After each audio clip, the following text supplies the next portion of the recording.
You've probably practiced something like a retro. If you don't have this term in whatever process that you use with your team, the retro concept is fairly simple. You look back at a certain period of time. Hopefully you do this on a regular basis, but you look back at a certain period of time.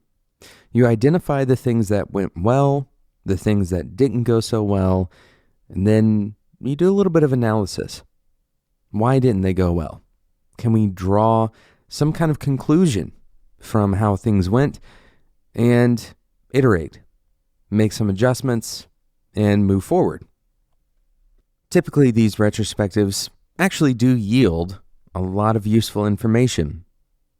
You come out on the other side with some kind of idea of what you could have done better, and also a moment to celebrate and reinforce the things that you're doing well. But if you're not careful, sometimes retrospectives can actually end poorly. They can lead you down a path that makes you believe that you have more clarity than you actually have, and you may make the wrong types of adjustments. That's what we're talking about in today's episode of Developer Tea. My name is Jonathan Cottrell, and you're listening to Developer Tea. My goal on the show is to help driven developers connect to their career purpose and do better work so they can have a positive influence on the people around them.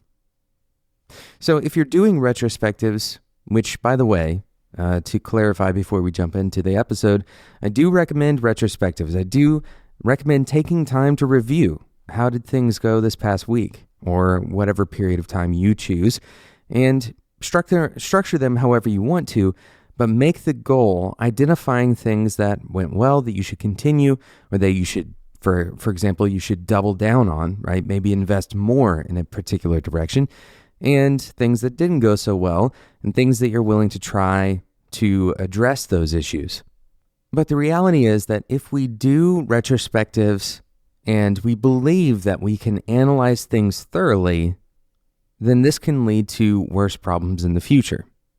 And we're going to talk about some of those problems in today's episode and have a broader discussion about our ability to recognize our own faults. So it starts with this discussion about retros because a very distinct bias comes into play when we talk about looking back. When we talk about looking back, there's a handful of things that our brain does to kind of make sense of what we remember, make sense of the history that actually happened, the experiences that we had, but also to try to use that information to make sense of the future, to use that information to avoid pain of some sort in the future. And so when we look back, we often find ourselves trying to make sense out of information that we have available. Sometimes this making sense of that information will lead us to true actionable insight. This is times where we've identified some causal connection between a behavior and an outcome.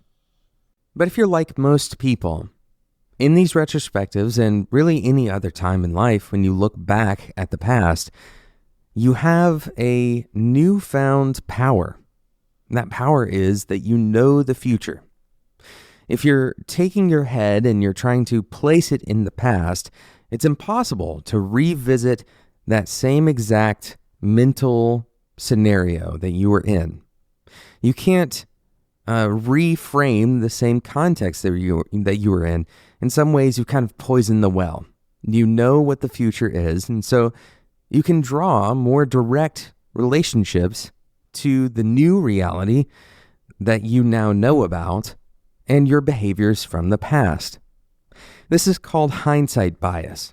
And hindsight bias really plays into the ways that we try to kind of validate our reasoning.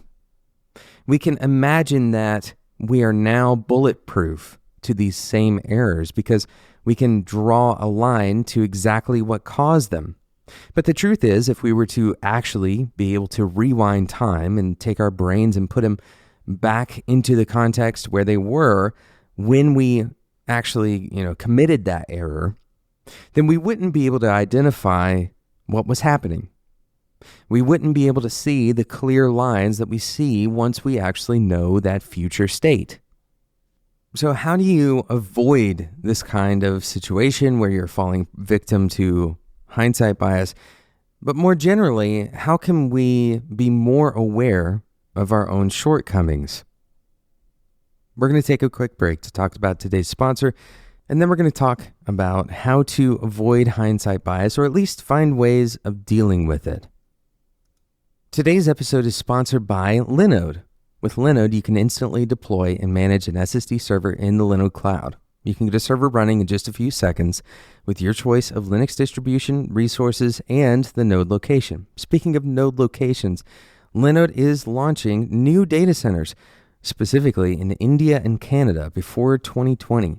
Their plans start with a gigabyte of RAM for only $5 a month. And since Linode is giving you $20 worth of credit just for being a Developer T listener, that's essentially 4 free months on Linode. Linode's features have continued to lead the industry. They have native SSD storage, so all of your disks are actually quite fast. They have a 40 gigabit internal network between your various nodes, and they run on top of Intel E5 processors. You can do anything that you can do with Linux on Linode. For example, you can set up a virtual machine for full control, or you can run a Docker container. Linode is a company that is built by developers for developers, and they're hiring. Head over to linode.com/careers to find out more about careers at Linode. Go and check it out, linode.com/developer-T. Use the code DeveloperT2019. That's DeveloperT2019 at checkout. That's linode.com/developer-T. We're going to talk in a moment about how you may avoid or at least fight against hindsight bias. But first, I want to take a moment and discuss a different kind of effect that evolution has had on our brains. We desire to have consistency in our beliefs and our thoughts, and it's very difficult for us to remember a time when we thought or believed differently. If you've ever looked back at an old journal or maybe years old social media posts, then you know this to be sometimes painfully true. You can't imagine thinking so significantly different than you think today. And there's a lot of basic reasons for why this actually happens. For example, when we have cognitive dissonance, our brain has to resolve that dissonance. We see it as somewhat of a threat to not really know which thing is true, and so we seek some level of resolve.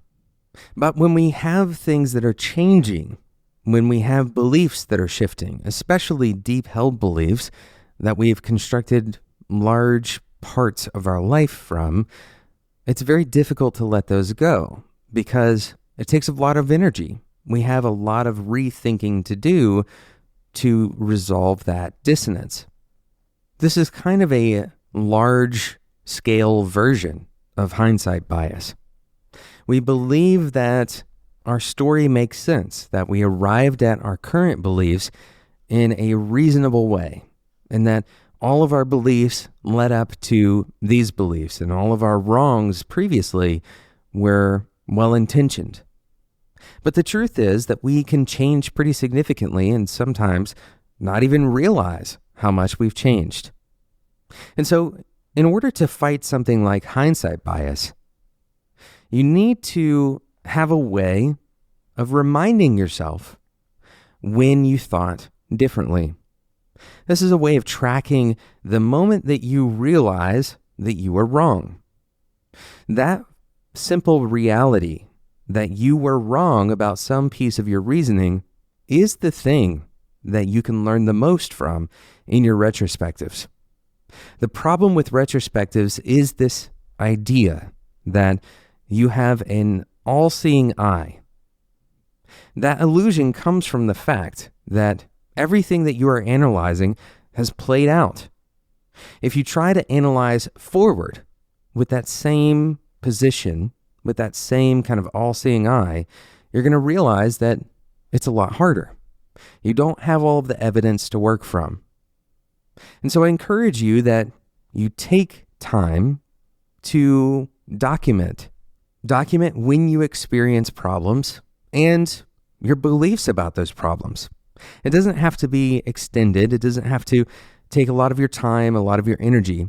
Perhaps in the notes that you're going to use in the retro, you can document the same kind of daily thoughts that you're having about the problems that you're facing, so you can trace how and where your mind went. What track did your beliefs follow? This is a much better way to perform a retro, because instead of having this kind of all-powerful position where you can look back and explain exactly what happened, now you have to face the moment of your faults.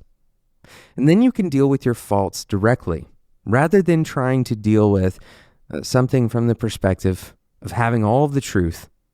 You can deal with the human side of software development. You can start to recognize your blind spots and perhaps rely on others, rely on collaboration, rather than this kind of superpower that you have of being able to see the future. Thank you so much for listening to today's episode of Developer Tea. I hope it was both inspiring and challenging. Thank you again to Linode for sponsoring today's episode. Head over to linode.com/developertea to get started today. You get $20 worth of credit for using the code DeveloperT2019. Developer Tea is a part of the Spec Network. If you are a designer or developer and you haven't checked out Spec, I encourage you to head over to spec.fm and look at the other podcasts and content that we have available for designers and developers who are looking to level up in their career. Today's episode was produced and edited by Sarah Jackson. Sarah makes this show sound good. Thanks so much for listening, and until next time, enjoy your tea.